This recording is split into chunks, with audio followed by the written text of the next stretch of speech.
Oldu. Ciddi misin? Ne yapalım? Hadi neren abi?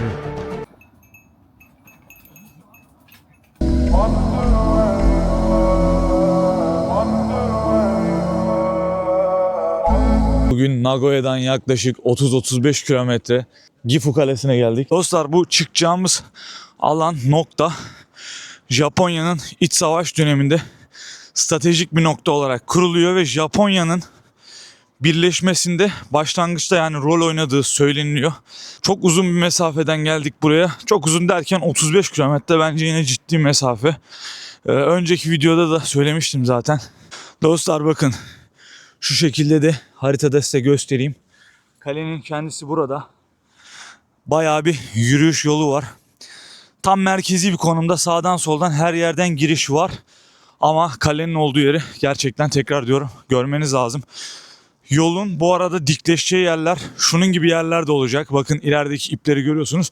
Biz zaten yanlardan o yollara çıkıyoruz şu anda. Dostlar şu şekilde göstereyim. Şu an rakım 200. Totalde çıkacağımız yer 2100. Bugün biraz daha hava güzel. Ortalama bir 15-16 derece, tatlı güzel bir hava var. Ama yürüyüş yolunda şu an çıkarken daha kimseyle karşılaşmadık. Öncekinde hava o kadar kötü olmasına rağmen yine çok kişi biz aşağıya inerken yukarı çıkıyordu. Görmüş olduğunuz gibi yollarda tırtıklı, böyle çok garip bir yol yapmışlar. Bakın şu yolu da sadece size göstermek istiyorum. Dostlar şu anda tam anlamıyla yaya yoluyla bağlantımız koptu. Birkaç tane insan falan da görmeye başladık ama şu an dediğim gibi yaya yolundan çok uzağız. Bayağı bir ormanın içine karıştık. Bildiğim kadarıyla, yanlış söylemeyeyim, orman içi sakin olsa gerek. Herhangi bir hayvan vesaire karşımıza çıkacağını sanmıyorum. Bol bol kuş ve ciyaklama sesleri. Onun dışında herhangi bir şey yok. Normalde çıktığımız yolu direkt göstereyim size. Dimdik. Şu an kamerada nasıl görünüyor ama canlı göz gayet korkutucu. Yolun ne kadar dik olduğunu size bakın. Öndeki arkadaştan gösteriyorum. Buradan da bir abimiz çıkıyor şu anda. Ne kadar dik olduğunu oradan anlayabilirsiniz. Ben de kamerayla duraksaya çık in yapıyorum. Bakın. Bildiğin elleri, öndeki arkadaş elini tutup çıkıyor yani, öyle şey yapın. Elini, eldivenini falan almış. Abimiz de aynı şekilde. Gifu Kalesi'ne çıkış gerçekten dert ama ben o yolu, onların çıktığı yolları tarihsel olarak çıkıp ben de oralara ayak basmak istiyorum derseniz öyle. Yoksa teleferikte 500-600 yen. Yani. Abi drone zaten bende.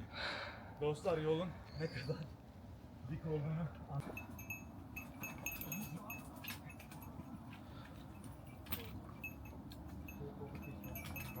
Dostlar çok uzun tarafını kat ettiğimizi düşünüyorum. Bakın önümüzde de bir grup var.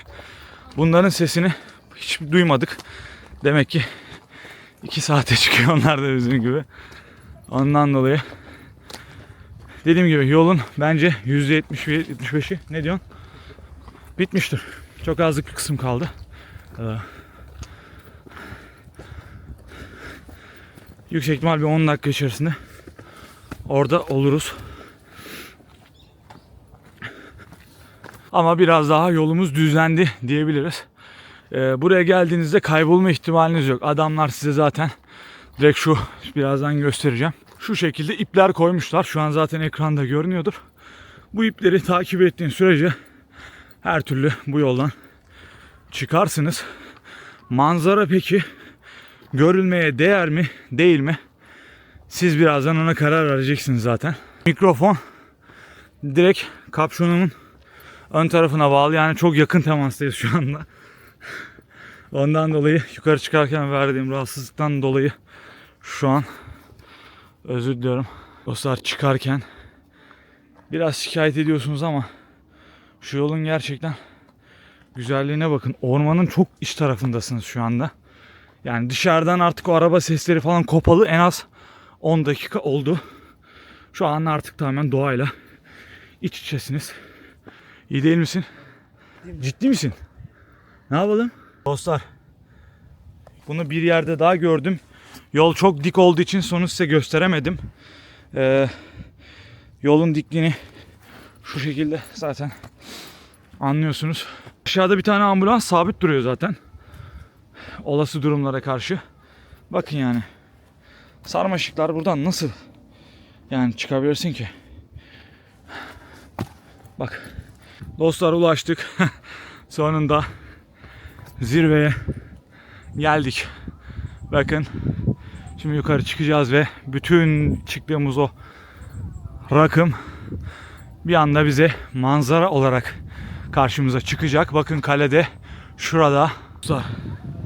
Gerçekten inanması güç. Manzara, birazdan daha da yukarı çıkacağız. Ama bakın insanlar akın etmiş buraya. Dostlar, yolun belli bir noktalarında da denk geldik. Kiraz çiçekleri de açmaya başlamış. Şu an dostlar insancıl rota olarak geçiyormuş burası da, bakın. Bazı insanlar oradan geliyor. Bazıları sağ taraftan bizim çıktığımız yerden çıktı. Dostlar, kale yolu burası. Bakın direkt bizi karşılıyor. En tepesine çıkacağız şimdi.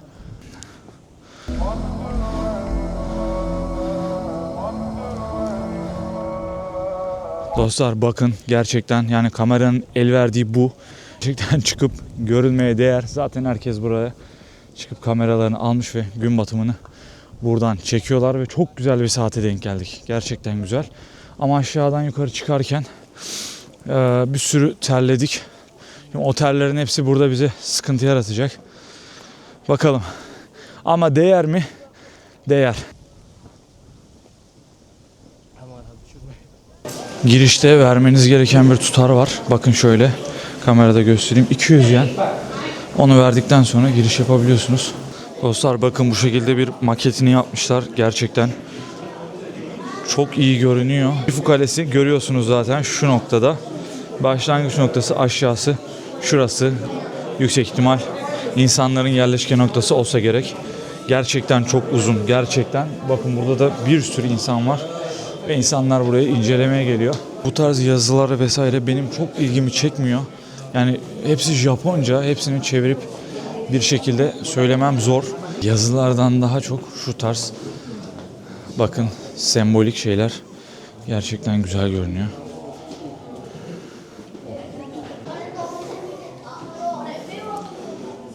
Evet, şimdi bir anda esmeye başladı. Çünkü en zirve noktaya çıktık şu anda.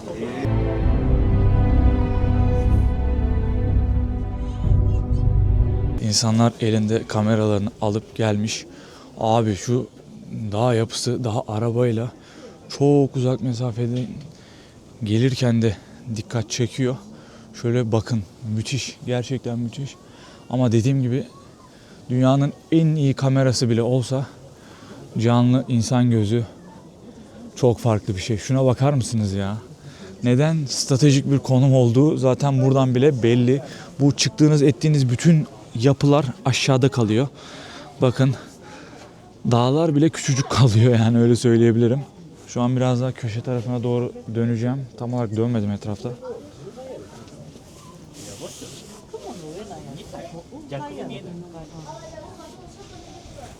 Şu tarz nehirler de aşağıda çok çok çok küçük kalıyor.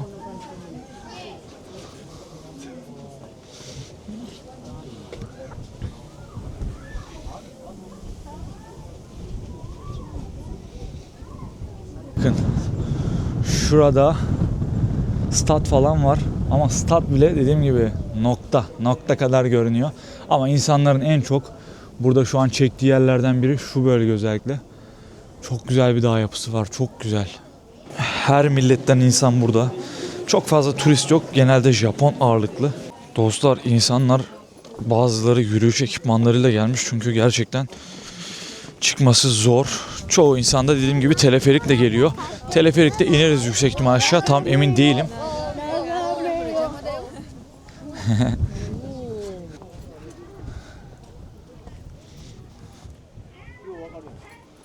Şu görüntüye bakar mısınız ya? Gerçekten müthiş bir olay.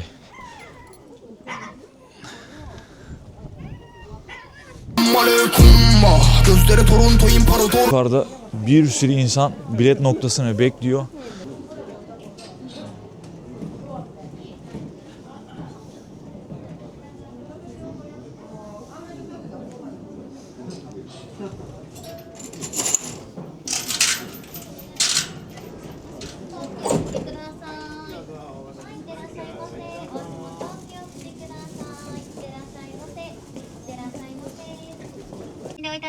ります。ご協力お願いいたします。かけてくれる巡回してくれる写真どう思いませんか10人前ぐらい出発いたします。ロープウェイ開業70周年記念による岐阜市出身の声優立花慎之介さんによる特別アナウンスとともに夜景をお楽しみください。 Dostlar burası gündüz geldiğimiz yer, şu gün batımına bakın. Videoda garip bir şekilde rengi çok güzel görünüyor şu anda. Hiç gram değişiklik yapmadan YouTube'a koyacağım. Bu olduğumuz çevre de çok güzel bu arada. Bakın sağda solda oturak yerleri var, göletler var. İnsanlar şuralarda yemek yiyor. Bütün temel ihtiyaçlarımız, kiraz ağaçları dediğimiz gibi açmaya başlamış. Şurada çok tatlı mekanlar var. Burası normal çıkış. Hemen giriş ve teleferiye çıkış, yani şu kalenin bu noktası çok yakın aslında. Çok da uzak değil ama ben yürümek istiyorum dersen ormanın iç taraflıklarından yukarı, şöyle en yukarıda nokta gibi görünüyor. Bakın nokta gibi görünüyor. Oraya doğru çıkıyorsunuz. Bu tatlı mekanda buraya giriş yaptığımız yer. Yani videonun sonuna geldik denebilir. En son şöyle geriye doğru size göstereyim. Bakın kale, ilk nokta ve kale. Kale gerçekten yine nokta gibi görünüyor ama uzaktan çok güzel görünüyor. Işıklandırması falan açmışlar her şeyini. Yani hem gündüz hem akşam göremeyeceğinize göre iki kere ya da gündüz aşağıki tarafta, akşamda yukarıdan aşağı inip ekstra güzel bir manzara yapabilirsiniz. Bakın insanlar hemen kapının önünden çıkıyor. Gerçekten arka görüntüsü çok iyi. Çıktığınız zaman hemen Family Mart'ta şurada sizi karşılıyor zaten. Yemeği de ucuza getirebilirsiniz. Şöyle şu şekilde vedalaşalım. Diğer videoda görüşmek üzere. Kendinize iyi bakın.